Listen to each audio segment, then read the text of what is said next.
नमस्कार, स्वागत है आपका मेरे YouTube चैनल पर। मैं पंडित अंशी शर्मा।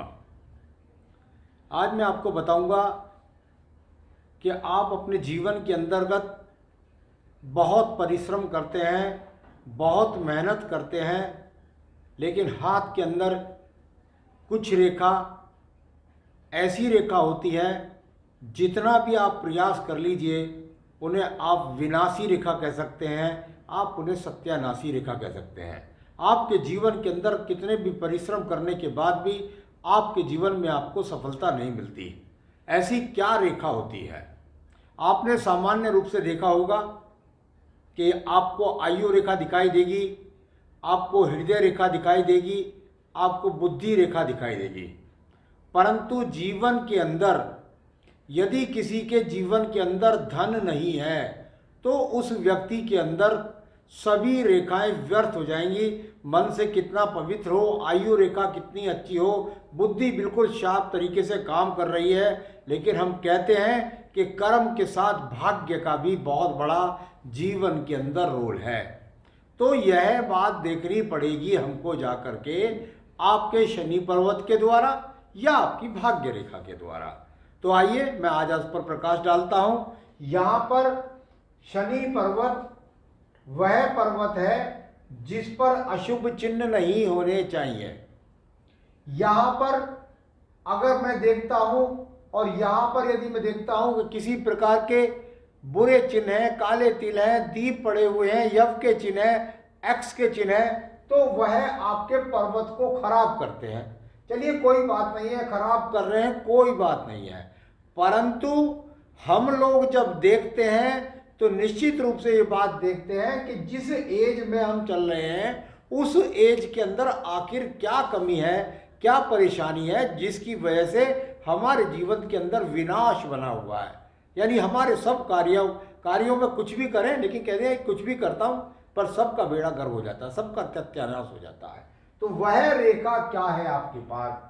मैंने आपको बताया है कि आपके पास यदि ये रेखा चलती है और वह भाग्य रेखा है और वह भाग्य रेखा किसी भी पर्वत से चलकर शनि पर्वत को यदि संबंध बनाती है, समझने की बात है, यदि कोई भी भाग्य रेखा चल करके और शनि पर्वत से संबंध बनाती है तो वह असली धन रेखा होती है।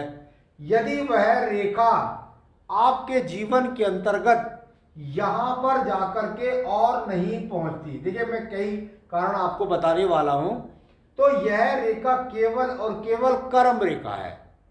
कर्म रेखा है, कोई बुरी बात नहीं है, ठीक है, ऊपर तक नहीं पहुंची, यहां पर कोई भी दो रेखा खड़ी है या एक रेखा खड़ी है, तब भी इसका फल यह है कि हमको कर्म से हमारा भाग्य बना हुआ है। तो ये इस प्रकार की स्थिति हुई। परंतु कितनी बार देखने में आता है कि व्यक्ति के पास में आपके पास ये भाग्य रेखा है और यह भाग्य रेखा जाकर मान लिया शनि पर्वत तक बन भी गई या दो रेखाएं भी खड़ी हैं, फिर भी यह रेखा भाग्य रेखा का स्वरूप नहीं बन पाती। इसके कई कारण हैं जिसके कारण ये सत्यानाशी रेखा के रूप में जानी जाती है। एक कारण इसका क्या है कि व्यक्ति ने जहां से जीवन की शुरुआत की, मान लिया यहां से अगर कोई व्यक्ति चलता है तो वह उसके उदय है, भाग्य रेखा का उदय माता पिता से होता है। व्यक्ति का कर्म केवल 15 वर्ष तक काम करता है, उसके बाद में उसका धीरे धीरे भाग्य बनता है, उसकी शिक्षा बनती है और लगभग हम कह सकते हैं कि 23वें वर्ष पे और जाकर के हमने देखा कि इस व्यक्ति के हाथ के अंदर ये रेखा इस प्रकार से गई और यहां से जाकर ये बेल बनाती हुई पूरे हाथ में चलती हुई और बिल्कुल आखिर तक इस प्रकार से लगा कि जैसे किसी पेड़ पर एक तरीके से यदि आप देखेंगे तो बेल पड़ी हुई है, या कह सकते हैं जंजीर पड़ी हुई है, या कह सकते हैं कि सर्प चल रहा है। यहां पर पूरे के पूरे हाथ के अंदर पूरी तरीके से रेखा को जकड़ कर रख दिया है एक दीप वाली रेखा ने या किसी प्रकार की रेखा ने।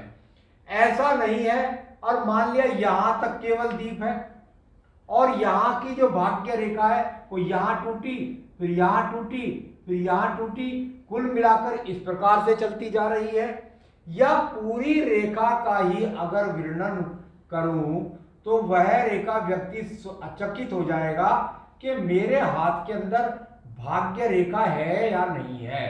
यानी उसने देखा कि यहां से रेखा चली, इसके बाद देखता है वो कुछ समय है नहीं, कोई यहां से चली, फिर उसके बाद देखता है वो यहां से चली, और उसके बाद देखता है कुछ वो यहां पर चली, और फिर उसके बाद देखता है कुछ वो यहां चली, और उसके बाद देखता है वो कुछ यहां चली। यानी अगर भाग्य रेखा की बात करें तो जीवन के अंदर भाग्य रेखा है कहां? कुल मिलाकर के पूरे हाथ के ऊपर ये वो रेखाएं हैं जो अपने आप में बताती हैं कि बिल्कुल ये रेखाएं एक तरह से, मैं इनको विभाषा में कहूं, विनाशी रेखा, सत्यानाशी रेखा है। तो यहां ये व्यक्ति अपने जीवन के अंदर भाग्य से लड़ता रहेगा, लगातार इसके जीवन में परिश्रम बना रहेगा।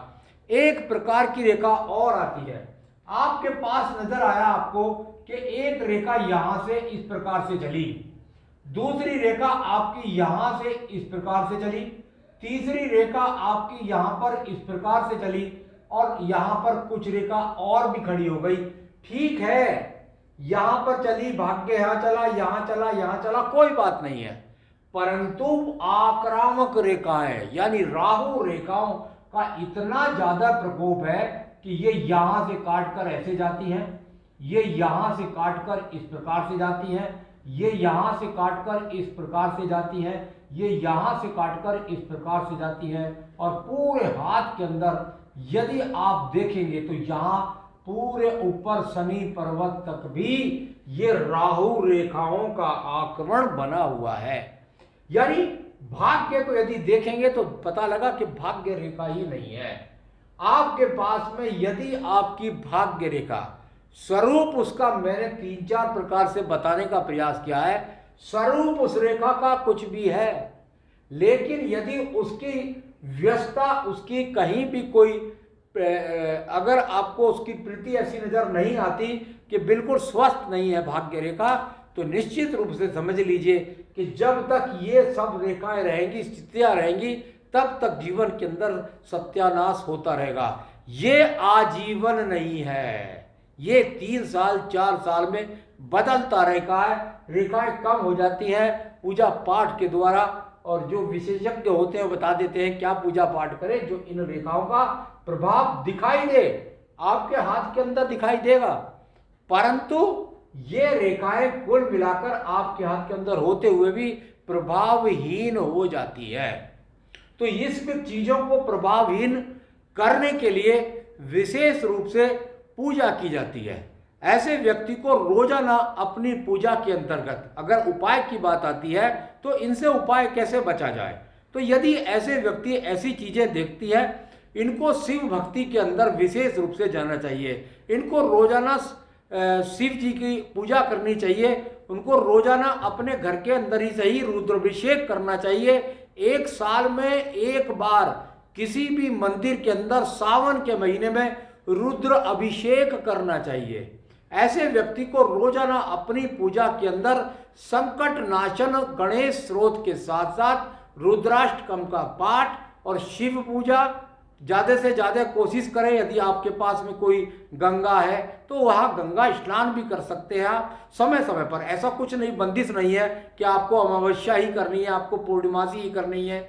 आप अपने जीवन के अंतर्गत जब जब सुलभता से चाहें तब तब वहाँ पर गंगा मैया में स्नान करके, वहाँ गंगा के किनारे बैठ करके आप मृत्युंजय मंत्र का जाप कर सकते हैं। एक बहुत बड़ा उपाय है, संकट नाशन ना कर सकें, रुद्राष्टकम ना कर सकें तो प्रतिदिन आप मृत्युंजय मंत्र की बहुत बड़ा उपाय है। कोई भी रेखा प्रभाव नहीं, सब रेखाओं का प्रभाव खत्म हो जाएगा यदि आप रोजाना प्रतिदिन रुद्राक्ष माला से अगर केवल रुद्र गायत्री मंत्र की जाप भी कर सकते हैं, लेकिन मृत्युंजय मंत्र का जाप, मृत्युंजय की बात करता हूं तो उसको कहते हैं ओम त्र्यंबकम सुगंधि पुष्टिवर्धनम उर्वा रूप में वंदनाम मृत्यु मृक्षमामृता। तो ये केवल उसकी बात है। ये मंत्र केवल मृत्युंजय मंत्र है। ये जेब रेखाओं का प्रभाव आपके जीवन के विनाश को खत्म करता है। आगे भी मैं अन्य विषयों पर आपको बताता रहूँगा। मेरे साथ जुड़े रहें। नमस्कार।